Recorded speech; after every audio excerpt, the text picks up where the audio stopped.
मैंने यहाँ पे जो सड़क की स्थिति देखी है उस संबंध में मैंने पीडब्ल्यूडी के एसई साहब को कहा है कि नवरात्र का मेला आरंभ होने से पहले इस सड़क को मोटरेबल और ठीक करना ही करना है। और जैसे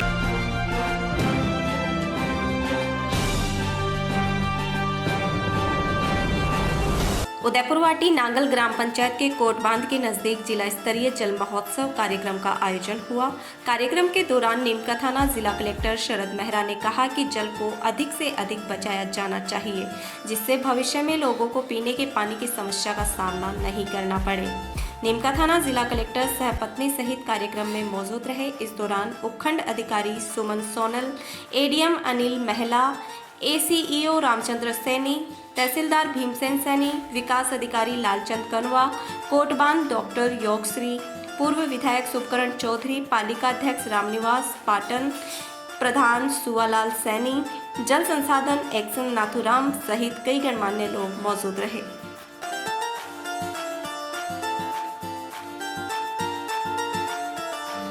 अधिकारीगण और माताओं बहनों तथा ग्रामवासियों, आज जैसा कि माननीय शुभकरण जी ने पहले ही बता दिया कि हमने ये जगह क्यों चुना, यानी हमें वर्षा के जल को संग्रहण करना है, ये हमारी प्राथमिकता होनी चाहिए। आप सभी समझते हैं कि पानी का कितना महत्व है। पिछली गर्मी में जो परेशानी सबको झेलनी पड़ी थी, खासकर उदयपुरवाटी क्षेत्र में, मैं भी गांव-गांव घूमा और जहां जो समस्याएं थी, कई जगह टैंकर चलवाए, किसी ने किसी तरीके से पानी की व्यवस्था करने का प्रयास किया। तो उस स्थिति को देखते हुए मैंने अपने साथी अधिकारियों को कहा कि ऐसी स्थितियां भविष्य में नहीं आनी। उसके लिए हम लोग जो भी प्रयास कर सकते हैं, हमें वो प्रयास इस वर्ष पूरे वर्ष करने होंगे, जिससे आगामी गर्मी में हमें परेशानी न झेलनी पड़े। और इससे न केवल सरकारी प्रयास ही नहीं, हर व्यक्ति को अपना प्रयास करना होगा, यानी इस जल को संग्रहण करना और साथ ही प्रकृति को संरक्षित रखना। पेड़ लगाना, हमने इस बार नीमका थाना जिले में 17.5 लाख से ज्यादा पेड़ लगाए, लक्ष्य से कहीं अधिक। और वो इसलिए संभव हुआ कि आप लोगों ने बढ़ चढ़कर इस काम में हिस्सा लिया। अब मैं आप सभी से पुनः आग्रह करूंगा कि इस वर्षा के जल को संग्रहण करने के लिए आप प्रयास करें, जहां तक हो पानी ज्यादा से ज्यादा संरक्षित रहे। जल संरक्षण के उपाय हमें अपनाने हैं और उसके लिए आपको जो भी सरकारी सहयोग की आवश्यकता होगी, हमारी टीम उपलब्ध रहेगी। जैसा कि आप सभी जानते हैं कि हमें अब प्रकृति की ओर लौटना ही है। हमने अप्राकृतिक चीजों को बनाकर, आर्टिफिशियल चीजों को बनाकर उनमें ही अपना उपाय ढूंढा कि शायद उसी में हमें सुविधाएं मिलेंगी, उसी में आराम मिलेगा। लेकिन सच्चाई ये है कि बिना पानी सब कुछ सुना है, बिन पानी सब सुन कहते हैं हम। तो सच्चाई ये है कि हमें पानी बचाने के लिए जो उपाय संभव है सभी उपाय करने होंगे। मैं ज्यादा बड़ा भाषण देने में विश्वास नहीं करता, बस मेरा आप सभी से आग्रह है कि इस क्षेत्र में जो नांगल पंचायत है वो काम कर रही है।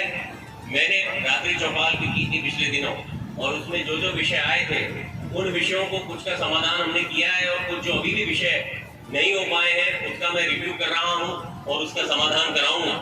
साथ ही आज मैंने सबसे पहले यहाँ आने से पहले मैंने उचित यही समझा कि माँ शाकंभरी माता के दर्शन करूं और फिर ये कार्यक्रम में हिस्सा लूं। तो मैंने यहाँ पे जो सड़क की स्थिति देखी है उस संबंध में मैंने पीडब्ल्यूडी के एसई साहब को कहा है कि नवरात्र का मेला आरंभ होने से पहले इस सड़क को मोटरेबल और ठीक करना ही करना है। और जैसे ही राज्य सरकार से पैसा स्वीकृत होगा, हम इस सड़क पे पूरी नई लेयर जल्दी डलवाएंगे, क्योंकि रिलीजियस टूरिज्म की बात बार बार होती आई है और लोगों का जो है ध्यान इस तरफ आ रहा है। इतने श्रद्धालु यहाँ आते हैं तो उनकी सुविधाओं को हमें उस पर काम करने की आवश्यकता है।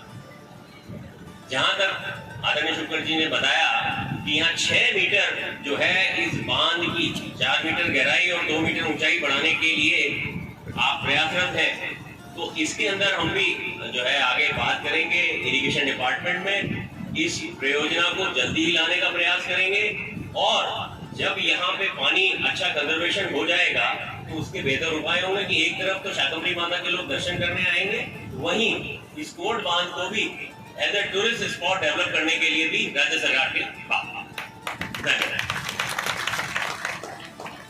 चल जाएगी मर जाएगी, इस काम में कुछ होना नहीं, तेरे से आग नहीं बुझने वाली। उसने कहा इस बात का मेरे लिए कोई महत्व नहीं, आग बुझेगी कि नहीं बुझेगी। मैं सारी जिंदगी में इस जंगल में अपने आप को इसके फल खाए हैं, फूल खाए हैं, निवास किया है। मेरा ये धर्म है, मेरा कर्म है कि इस जलते हुए जंगल की आग में मैं कोई ना कोई 2 बूंद पानी डालने का प्रयास करूं। और जिस दिन जंगल के आग का किस्सा लिखा जाएगा उस दिन लोग मुझे जलाने वालों में नहीं, आग बुझाने वालों में मेरा नाम लिखेंगे। इसलिए मैं प्रयास करेंगे। आपका नाम आना चाहिए। किसी आदमी ने एक नाली को पानी को रोका, किसी ने एक गड्ढा बनाया, किसी ने एक पेड़ लगाया। मेरे और कलेक्टर साहब के 2 पेड़ लगाने से कोई पेड़ों की गिनती नहीं पड़ने वाली है, पर सरकार ने तय किया है और आपने भी पढ़ा होगा। बहुत बुद्धिमान लोग यहाँ बैठे हैं। इस बार इस देश का सर्वाधिक तापमान 52 डिग्री सेंटीग्रेड था तो राजस्थान का।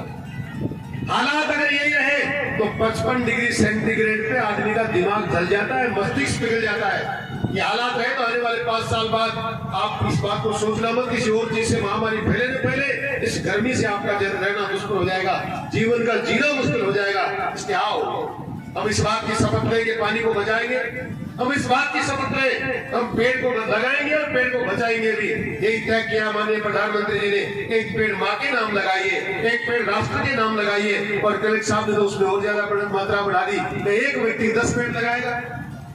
मित्रों, पेड़ लगाना बड़ा काम नहीं है, हम भी 2 लगा के आए हैं। पेड़ संरक्षित होना चाहिए, पेड़ पौधा पेड़ बनना चाहिए और पेड़ वट वृक्ष जैसी आकार लेना चाहिए। जिस प्रकार लोग कहते हैं साहब माँ के नाम पेड़ क्यों? माँ के नाम पेड़ इसलिए कि माँ 9 महीने तक बच्चे को पालती है और जब तक वो सुरक्षित नहीं हो जाता, जब तक अपने पैरों पे खड़े नहीं हो जाता, तब तक उसकी चिंता करती है और मेरा बच्चा कहीं गिर नहीं जाए, इसको कहीं चोट नहीं लग जाए। उसी प्रकार प्रधानमंत्री जी ने कहा कि माँ के नाम पेड़ इसलिए कि लगाने वाला सोचे जिस प्रकार मेरी माँ ने 9 महीने पेट में पालकर 10 साल तक मेरी रक्षा करी, मुझे चलना फिरना सिखाया। हमारी ड्यूटी, हमारा कर्तव्य है उस पेड़ को लगाकर 5-7 साल तक, जब तक वो बड़ा पेड़ नहीं बन जाता, छाया नहीं देता, अपना आकार नहीं लेता, जब तक वो खुद ऊपर बैठकर अपने आप में छाया फैलाने में सक्षम नहीं होता, तब तक उसको संभालना, उसको पालना भी हमारी जिम्मेदारी है। ये जिम्मेदारी हम निभाएंगे तो मैं आपसे वादा करता हूँ वातावरण का जो तापमान बढ़ रहा है ये भी कम होगा। जल को आप बचाएंगे, जल स्तर बढ़ेगा, इसमें कोई दो राय नहीं है। आओ आज कलेक्टर साहब के प्रयासों में सब लोग मिलकर, चाहे वो जनप्रतिनिधि हो, चाहे वो राजनीतिक क्षेत्र में काम करने वाले हो, चाहे प्रशासनिक अमले के लोग हो, चाहे माताएं हो, चाहे बहनें हो, और चाहे स्कूलों के लोग हो, सब लोगों को वैसे कलेक्टर साहब शपथ दिलवाएंगे भी। पर ये शपथ मात्र शब्दों में उच्चारित नहीं करनी है, इस शपथ को ग्रहण करना है और ग्रहण करके इस बात को तय करना है कि हमें जल भी बचाना है, पेड़ भी लगाना है और दिन का तरह जिले का उदयपुर का भला करना है। इसी आशा और विश्वास के साथ मैं अपनी वाणी को विराम दूंगा। आपका बहुत बहुत धन्यवाद। जय हिंद, जय भारत।